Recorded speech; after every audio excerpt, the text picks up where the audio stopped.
This is who I am now. Esteban. I want to take you to the bed.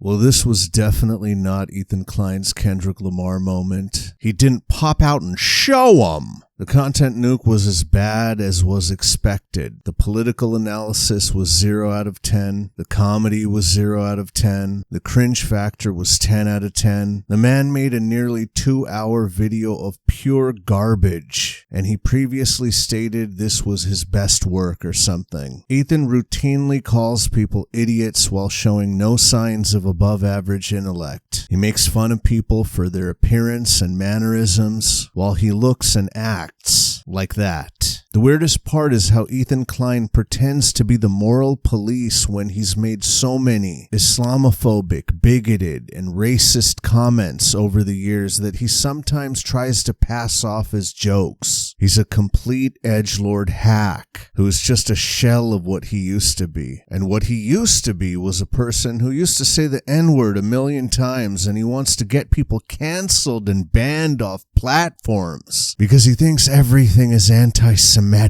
Why the hell didn't YouTube ban him from the platform when they banned Leafy or whoever else back in the day? The guy operates like it's 2014 and YouTube lets everything slide. He wants to talk about the Twitch lord protecting Hasan. What about the YouTube lords protecting him all these years? He bullies, harasses. He does a bunch of things that are supposed to be punishable, yet he gets away with it. The weirdest part of Ethan going after Hasan is that he uses clips and provocative comments Hasan made before Ethan decided to do a podcast with him. That's like Hasan making a video about Ethan with a bunch of clips of Ethan saying the N-word and being a general bigot hack. You guys both knew or should have known who you were doing a podcast with, so how can you start clutching your pearls after the fact? Hasan hasn't done that, as far as I'm aware, but, who knows? Their unholy union coincidentally fell apart after October 7th because they didn't agree on the overall circumstances. Ever since that point, Ethan has been obsessed with Hasan. During the recent LA fires, Ethan was still obsessing about this Terabad video he calls a content nuke. Ethan's video heavily relies on clips of Hasan that most people are already aware of. Clips of Hasan taken out of context.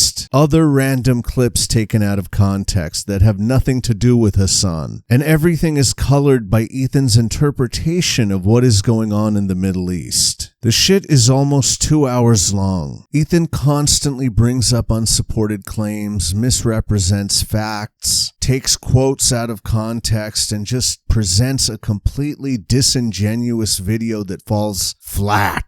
The whole thing is a train wreck that Ethan dedicated his life to for months. The only audience this video could possibly play well with is people who already don't like Hasan, supporters of the Israeli government, and IDF bots. But speaking of the Israeli government, it's very easy to see where all of this is coming from. Ethan comes from a family of Zionists who hold similar views. A major arc in Ethan's life story was going to Israel on their so-called birthright trip, which is a free trip for Jewish young adults. They go to Israel for a feel-good propaganda trip. While on his birthright trip, he met his future wife, Hila, who was an IDF soldier at the time. She famously told a story about how she had a boring IDF desk job and wanted more excitement, so she switched over to a more adventurous role as the secretary of an officer doing raids in the West Bank. She was able to accompany them on at least one raid, which was such a cool experience for her. She found it very enjoyable, rewarding, and interesting. Ethan loved hearing her stories about going to what he called Terrorist City. Ethan referred to someone they arrested as it. He's such a funny and not racist guy. Anyways, they fell in love, got married, and lived in Israel for years together. Ethan even got his Israeli citizenship at some point. Even though Ethan just released an insanely long and warped video about Hasan that he obsessed about for many months, I'd say there's probably a very small chance that Ethan stops obsessively talking about Hasan. His ultimate goal is for Hasan to get banned and to shut down every voice that speaks up for the Palestinian people. Whether Hasan gets banned at any point or not, the entire world has seen in real time what is going on in Palestine. The entire world has seen what Israel has done and what it continues to do. We watched it happen live on social media. It's just not possible to spin things like before, or shut down discourse on the subject like you could 20 years ago. Ethan thinks he can make a supposed content nuke litigating a serious issue that Ethan isn't that knowledgeable about, and it's somehow going to resolve things in his favor. His video plays like a collection of random Zionist social media posts that already exist. It doesn't add anything to the discourse or provide the gotcha moments Ethan was hoping for. Ethan's video is like pissing into an ocean of piss. It was a hodgepodge of everything that makes Ethan mad these days, presented in an unconvincing and disjointed way.